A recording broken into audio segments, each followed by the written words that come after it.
His name was James Maybrick, a cotton merchant living in Liverpool, England during the Autumn of Fear of 1888, a time that shook the city of London to its core.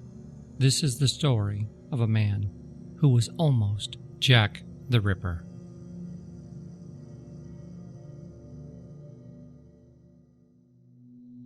In the 130-plus years people have been investigating the mystery of who was Jack the Ripper, so many suspects have been named as the Monster of Whitechapel.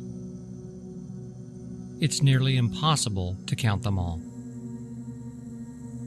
Some have been truly thought-provoking, and some have been downright ridiculous and absurd.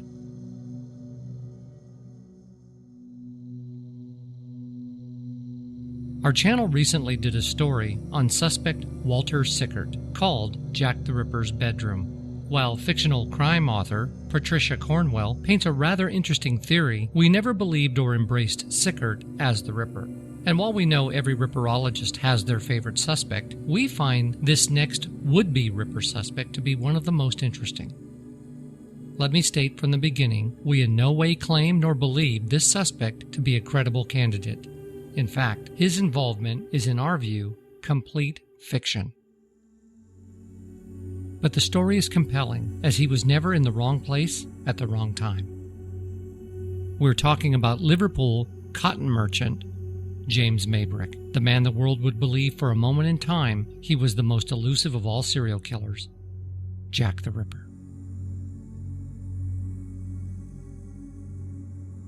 James Maybrick, born in Liverpool, England in November 1838, was the son of an engraver named William Maybrick and was one of 7 sons. As he settled into the cotton industry, he traveled frequently to the United States, to where he eventually opened a branch of his business in Norfolk, Virginia in 1871. In 1874, he contracted malaria and was treated with a drug which contained arsenic, a drug he would become addicted to for the rest of his life. In 1880, he returned to Great Britain, and on the crossing from New York to Liverpool, he met Florence Chandler.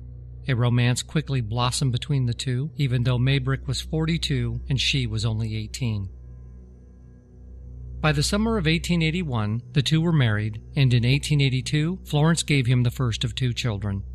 A son, James, often referred to as Bobo, and 4 years later in 1886, a daughter, Gladys. The Maybritts settled in Liverpool at an estate known as Battlecrease House. As Maybrick traveled back and forth between Liverpool and the States, it became apparent to Florence her husband was engaging in several affairs with multiple mistresses. Florence herself became involved in an affair with a local cotton broker. The speculation was it may have been out of spite after perhaps learning of her husband's infidelity. This unfortunately would later become a source of great difficulty for Florence, as in 1889 her husband James became suddenly quite ill. Shortly thereafter, on April 27, 1889, James Maybrick died under what became known as suspicious circumstances. So much so, James's brothers ordered an inquest, and the cause of death was determined to be arsenic poisoning. When the details of Florence's affair came into light, she immediately became a suspect in her husband's sudden death. Florence would later stand trial and be the first American woman sentenced to death in the UK. However, after an examination of the trial, questions arose on the judge's conduct, and Florence's sentence was commuted from death to life in prison. However, after another re-examination of her trial, it was determined that due to Maybrick's addiction to arsenic, it was deemed his death was most likely a result of his overusage of the drug, resulting in an accidental overdose by his own hand. And in 1904, after having served over 14 years behind bars, Florence Maybrick was a free woman, released and cleared of all guilt. She returned to the United States, never seeing her children ever again. She lived alone until her death in 1941. This story on its own has all the makings of a great scandal. It was an international trial, reported in newspapers both in the UK and the United States. Yet somehow no one had ever heard of the Maybrick affair until 1992, when Hyperion Publishing made an announcement that a forthcoming book would soon reveal the long-awaited identity of the most notorious serial killer in history, Jack the Ripper. Author Shirley Harrison and Hyperion Publishing, much to the chagrin of the biggest voices and investigators associated with Ripper history, were now claiming to have solved the then 104-year-old mystery, with a diary that provided disturbing, factual events known only to the killer, and it was boastfully signed, "Yours truly, Jack the Ripper." For anyone who has spent a modicum of time studying this subject knows full well we've all been down this road before. From journalists of the 1880s who faked letters in order to sell newspapers, to the author of Psycho, Robert Bloch, and his short story entitled "Yours truly, Jack the Ripper." There is no disputing that the mystery of whoever he was will forever be a parlor game played by armchair detectives, and if we ever really did get 100% absolute DNA evidence on who it was, it would most certainly be a letdown.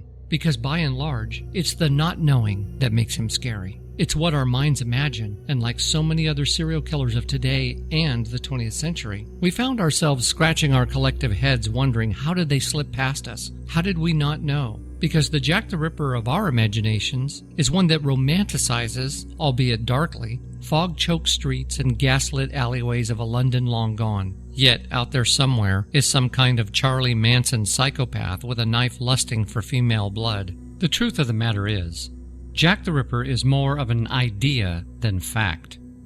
The cold, hard truth is simply this: an unknown man murdered a minimum of 5 unfortunates 130-plus years ago and never got caught for it. This is the reason why I believe James Maybrick slipped so easily into Jack's shoes. As I stated at the beginning, here we have a suspect who's never in the wrong place at the wrong time. The publishers of the book still to this day stand behind their claim. However, knowing in advance the material would be so overanalyzed and scrutinized, they did something most would not. They shared all their research and made every attempt to prove to themselves that they were wrong and the diary was a fake. Enter Mike Barrett, an unemployed scrap metal dealer living in Liverpool with his wife and daughter. Barrett frequents a pub called the Saddle Inn. There he makes friends with an elderly man named Tony Devereaux. Due to Devereaux's limited physical condition, Barrett spends the next 3 years helping take care of Devereaux by doing his shopping and tending to his everyday needs.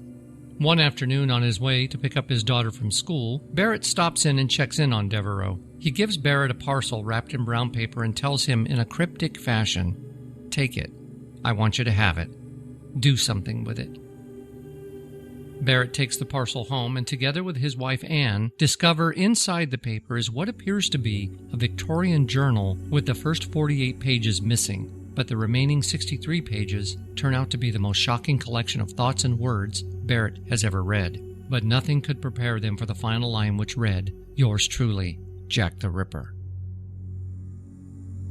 Feeling as if it was a joke played on him, Barrett asks where the diary came from. Devereaux insists on no questions and refuses to answer. But before Barrett can pressure the truth from him, Devereaux passes away from heart failure. Now left with no chance of ever finding out where and how the diary came into being, Barrett must find the answers in the diary. Aside from the obvious standout clues of the Ripper attacks, there were names like Bobo, Gladys, and a reference to a place called Battlecrease House. Now Barrett was on his way, as most Liverpool residents knew of the Maybrick scandal from 1889. Could James Maybrick indeed be Jack the Ripper?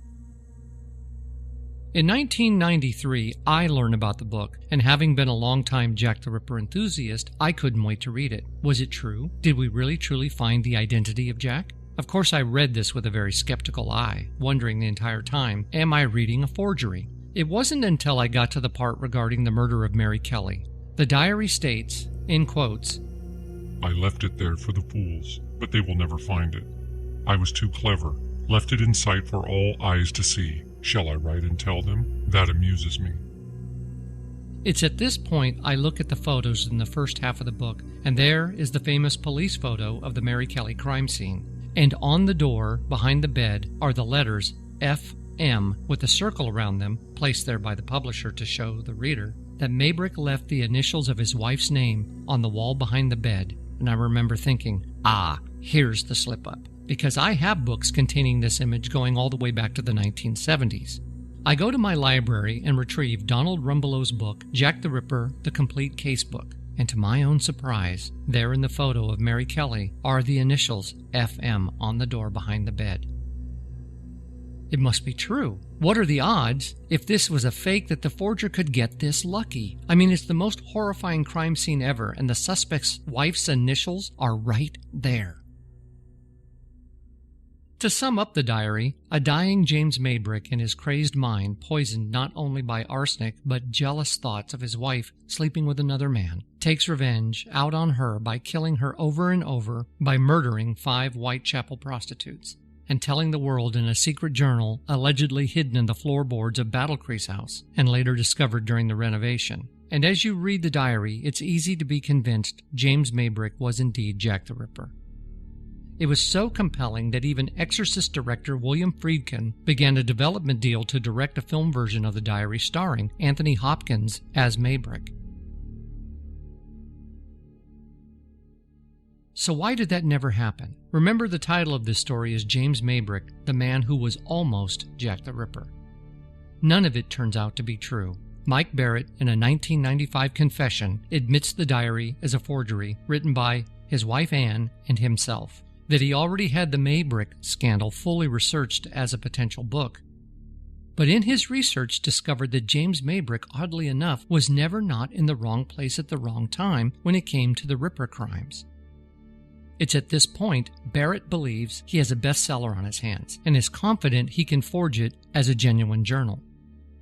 In his confession, Barrett details how the entire lie was created and how he simply went to an auction, purchased a photo album, removed the first 48 pages, and used the remaining clean 63 pages for the journal, purchased some brass nibs and the proper ink of the time, had his wife write the actual text into the diary from his notes. Together they created the most modern forgery since the Hitler diaries of the 1980s. According to Barrett, the sensation of the diary was a financial windfall to everyone except himself, and in his frustration, he decided to tell the truth and confess none of it was real. He stated he wanted to clear Maybrick's name. What he found was the press and the Ripper community turned on him even more than they had at the beginning of it all.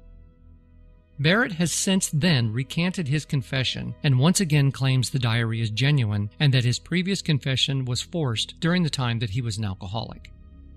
Sadly for Mike Barrett, he's now the man who's cried wolf, and no one believes a word he speaks.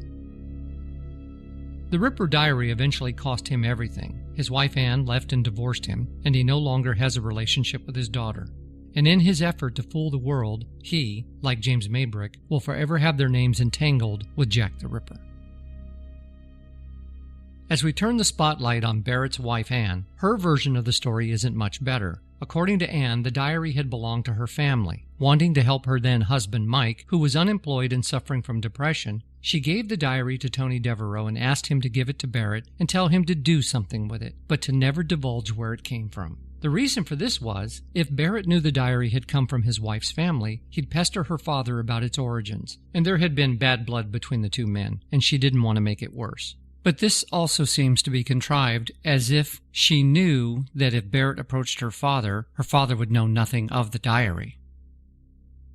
She knew her husband aspired to be an author, and she felt this might be the one thing he needed in order to ignite his creativity. She never dreamed it would turn into the madness it later became.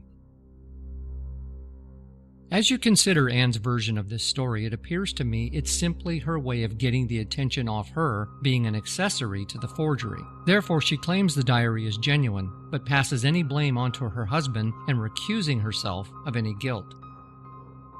So if the diary did indeed belong to her family, why lie about it at all? I understand her reasoning for not wanting to tell her husband, as I previously stated, but she had to know the truth would eventually come out. She had not only lied to the world, but to her husband as well.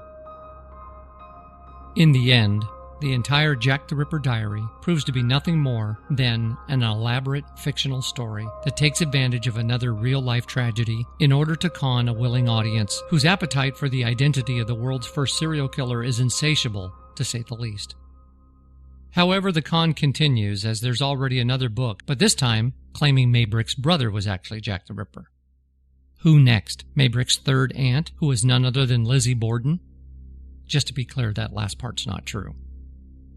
The truth is, even if definitive proof ever does come out and we discover the identity of Jack the Ripper, you can be sure someone will still write another book making another sensationalistic claim that they have the real name of Jack the Ripper, regardless of what DNA has otherwise proved. Because let's face it, there will always be enough Jack the Ripper to go around for anyone who wants to make a fast buck, and there will always be an audience that will be ready to read it.